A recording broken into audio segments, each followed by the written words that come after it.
Hello friends, so we have made it back from traveling and now I am doing our grocery haul. So if you guys have watched any of my meal prepping series, you can also go catch it on YouTube for free. You all know that we buy in bulk and then we separate things out based on the recipes. So I'm gonna take you on this. Also, while you are separating out your groceries, you should already have in your mind what you're gonna cook for today. Okay, so right now I've got tacos on the stove, so we'll be cooking tacos and then we'll be splitting some vegetables up, preparing for other things. Let's go. So this haul includes restocking some of our snacks. Once we went on vacation, we took a lot of stuff with us, and so we've got to fill some things in. My favorite thing about using clear containers is that so that every shelf doesn't look like this, we can see immediately what needs to be restocked, and that makes life just a little bit easier for me. So we're gonna get to restocking. There are some things that we should always have a spare of. We realized we were running low on ketchup, so I bought another one, but now that I'm looking at this, I should have bought two so that we had one ready to use plus another one, which means ketchup immediately goes onto my next grocery order. Because that is something we run through a lot. So that's just a tip from me to you. If there is something that your family uses a lot, always have a spare. And whenever there isn't a spare, it goes on the grocery list. I'm very much so a first in, first out type of girl. But when it comes to things I know we're going to use up, I don't even worry about it. So the sugar is just going in there and I'm going to shake it up and it's going to be fine. Because next week, I'm going to need some more. This is literally never going to go to waste in a pastry chef's house. So in the midst of this, yes, I am browning off some ground beef. I'm not going to use all of it. Some of it I will put into a bowl and just kind of set to the side.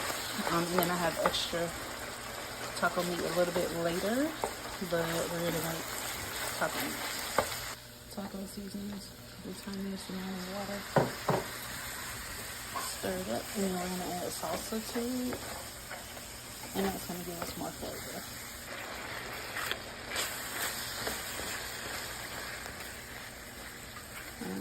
We're going to stir this up, leave it to simmer, and then I will go back to separating meat and putting my veggies in the freezer.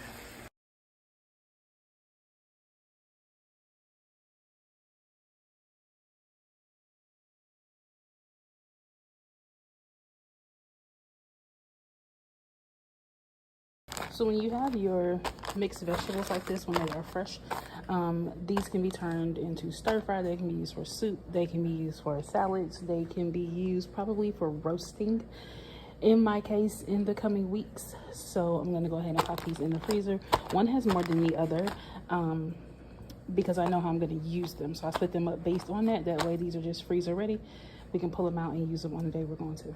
Okay, so buying the chicken split up as drumsticks, wings, and thighs was cheaper than buying them all individually.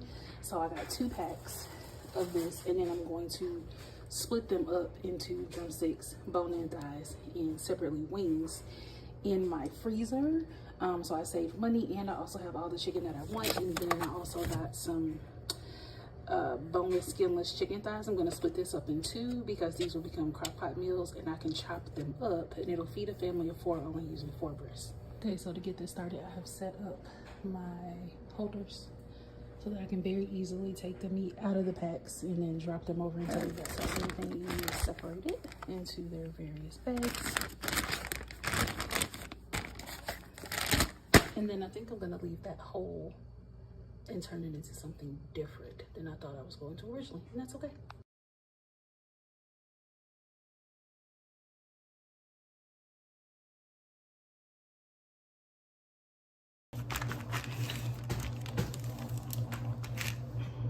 Okay, so I took everything that I bagged and added to my freezer. So this is the chicken roll, and then we've got other things separated, easy to find.